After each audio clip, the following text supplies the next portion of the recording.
Good afternoon, everyone. Thank you for joining us today. My name is Manal, Ayesh, and today we're going to be talking about surviving the end of the school year. So what we're going to cover today in our presentation, how behavior and feelings impact the surviving of the end of the school year. Also, how to help your child cope with feelings and their behavior. Also, we're going to be giving the um, tips to help your child navigate through this time of the year or of the school year, which can be overwhelming or stressful for some kids. Okay, so behavior and feelings. So behavior and feelings are a big impact on surviving the end of the school year. Students become sad because that's all they have. Of course, some students, others they just want to finish. They just want to leave school. They just want to enjoy their summer break, right? So today we will learn how can we cope with both and how to help our children cope with both their behavior and their feelings. So first we're going to talk about the behavior. So helping your child through the end of school year behavior. Um, we have to teach our children coping skills. When we talk about coping skills, we're talking about teaching them mindfulness, teaching them relaxation. For example, if they have a test or an exam by the end of the school year or by this time, and your child, your child that he becomes anxious or he becomes nervous, um, excuse me, or he becomes nervous. So teaching him how to relax and how to practice mindfulness can actually help him a lot through this time. Um, so there's always like videos on YouTube that they can be watching. Just let them focus on their breathing. Let them like for relaxation or mindfulness or meditation. Just sit down, relax, don't think about anything. Focus on your breathing for 5 minutes. It will help you get like through this anxiety time or this anxiety attack. Sorry, let me just plug in my laptop. Okay. Um, or sometimes the only thing they need to do is talking to someone, right? Talking to someone that they trust, someone that's going to listen to them. It can be us as parents, it can be their older siblings, um, just someone that can make their day or their time easier, that can again listen to them. Also, you can teach them problem solving skills. So you need to encourage your child to to learn how to solve problems, how to um, teach them some decision making skills to help them navigate conflicts and challenges. So, okay, you have a problem now. Okay, stop, think about it. Think about what decision you're going to make. What's the best decision that's not going to harm you and not going to harm others? And if it's right for you, if it doesn't have any or the least consequences, then go ahead with it. Also, the second one we're going to cover is helping your child cope with end of school year feelings. Um, so first of all, as parents, we have to acknowledge their emotions. It's normal for your child to feel a range of emotions as the school year ends, but you need to allow them to feel whatever comes up without judgment. So don't tell them, oh, you shouldn't be feeling like that because um, school is ending and you're just gonna enjoy summer. No, it's okay. They said, oh, I don't wanna I don't wanna finish the school. I'm gonna feel that I'm gonna be alone without my friends. Don't make fun of that or don't judge that. Tell them it's okay. We can stay connected with our friends. We can actually spend time together. Not only as family, we can go to the park, call your friend, and then they can join us at the park as well. Um, Also, like you can exchange contact information with the friends and the classmates. Like you can tell them, okay, here, give my phone number to your friend's mom so we can exchange phone numbers.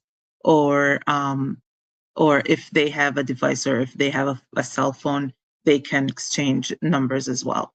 Also reflect on good times. So let your child take time to reflect on the positive experiences that they already had throughout the school year. Because once they remember like the good times, it can help them counteract the feelings of sadness. It can kind of balance and remove the sadness feeling. Also, we're going to have more tips about how to help them navigate through this busy time. Um, this next one, please. Thank you. So it's very important. Like if you don't know, if you can't help your child through this time, if he's struggling in a specific subject, there's nothing wrong to ask for help. Okay. Whether it's you, whether it's your child is asking you, or you're asking the school. So you can pick up the phone, call the teacher, send an email, um, call the counselor, the social worker, and tell them, like, my son or my daughter, they're actually struggling through this time and in a specific subject. How can I help them get through this time with make how can I help them make this easier for them? Okay. And also you can ask your child, how may I help you? Or is there anything additional I can do to have you succeed? Also, we have to teach our kids and let make sure that they prioritize their tasks. Okay, so let them assign a to-do list on all the assignments or projects and exams that they need to complete before the end of the school year. And this happens. They can prioritize it based on deadlines or importance. For example, if they have a test on Monday and they have an assignment on Wednesday, it's like it's common sense for them to finish what's most important first is reviewing their test first. And then after finishing their test, they can finish and work on the assignment. They will have enough time. Also, they have to break tasks into smaller chunks. So once they break the large projects into smaller chunks or tasks, it can be easier to digest, easier to finish, and it's not going to make them feel overwhelmed. So it will help them manage it easier. Okay, and they can stay focused on finishing it without feeling overwhelmed. Sorry.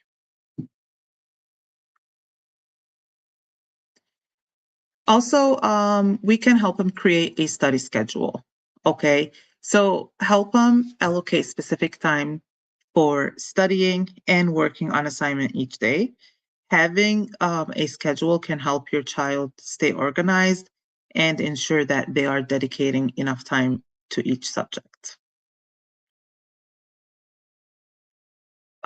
Taking a break. So this is very important. Um, Taking a break gives them time to recharge. Okay, it is important to give your child a break to rest. Breaks like grabbing a snack, maybe stretching, maybe going for a walk. It's very essential. So breaks are very essential to maintain productivity. Staying healthy. So as parents, of course, we make sure that our kids are having a good healthy meal, they're drinking plenty of water. This is very important. Make sure they stay away from the sugar snacks, because it just gives them like quick like energy like at the moment, and then it can drain them. So no, to help them stay focused, make sure they have a nutritious meal, they drink enough and plenty water. Also, sleep. Prioritize sleep is very important. You have to make sure that your child gets 7 to 9 hours of sleep every day and every night, because when they sleep enough, they can save all the information that they studied for, everything that they reviewed. When they sleep, that's their time, the time for their brain to save the information. So when they wake up tomorrow, it's easier for them to uh, become, of course, energized and ready to finish these tests and exams. Next, please. Okay, thank you. So this is very important, also celebrating milestones. So we have to acknowledge our children and our child's progress and accomplishment, no matter how small. It doesn't matter the grade that they're going to get. What matters, the effort. What matters is the effort that they put in. Okay. So let's not just focus on like them having A plus or staying like for example like an honor roll all year. Make sure that you tell them, okay, I'm very proud of you for trying hard, for putting an effort on this, for example, on this exam, on this subject. So celebrate their milestones a long way to keep them motivated. Also plan for relaxation. This is very important to help them disconnect from screens. Okay. Before bedtime, let's say 2-3 hours before bedtime, let them disconnect from screens. No cell phones, no TV, no iPad, no computers, because the blue ray that comes out from the screens, it actually affects the melatonin, that the hormone that's the sleeping hormone that their body needs to relax and sleep. So whenever like they're watching TV, their body does not know that it's time to relax, it's time for bed. Okay, that I have to like I have to rest and I have to relax. So make sure like instead of like for them scrolling on social media or watching TV, let's encourage them to read a book, listen to music, or practice relaxation techniques. So here are some good things to do in summer. So some students, they like to join summer camps. Some of them they are encouraged to join summer schools, for example. You can also go to the beach and swim, hiking, camping, reading, writing, fishing.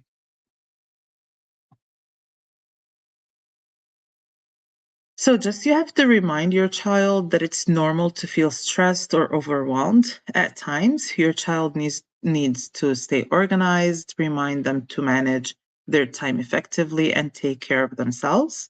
And this is how your child can successfully navigate the end of the school year. Thank you so much and have a great day. HES Academies have been serving the Detroit metro area for over 23 years, promoting academic excellence, leadership, and cultural diversity, ranking as some of the top schools in the state of Michigan. Our pre-K through 12th grade students enjoy tuition-free, state-accredited education by STEM-certified and highly qualified staff with no geographical restrictions, and with advanced placement, college dual enrollment, scholarship, and Arabic language programs. Noor International Academy in Sterling Heights at niapsa.org, Star International Academy in Dearborn Heights and in Canton at starpsa.org, Universal Academy in Detroit at universalpsa.org, and Universal Learning Academy in Westland at ulapsa.org. Join HES Academies today and enjoy a free Chromebook for every enrolled student.